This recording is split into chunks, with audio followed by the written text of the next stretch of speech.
যে যেখানে আছেন নিশ্চয়ই ভালো আছেন। আমিও ভালো আছি আলহামদুলিল্লাহ। আমি আমাদের ৩ জনের জন্য গরুর দুধ নিয়েছি এবং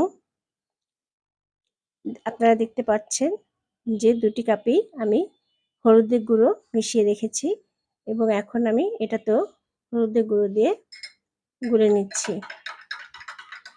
দুধের সাথে হলুদ গুঁড়া দিয়ে যদি আপনি মিশিয়ে খান তাহলে এটা খুব ভালো কাজ করে এবং অ্যান্টিবায়োটিকের মতো কাজ করে।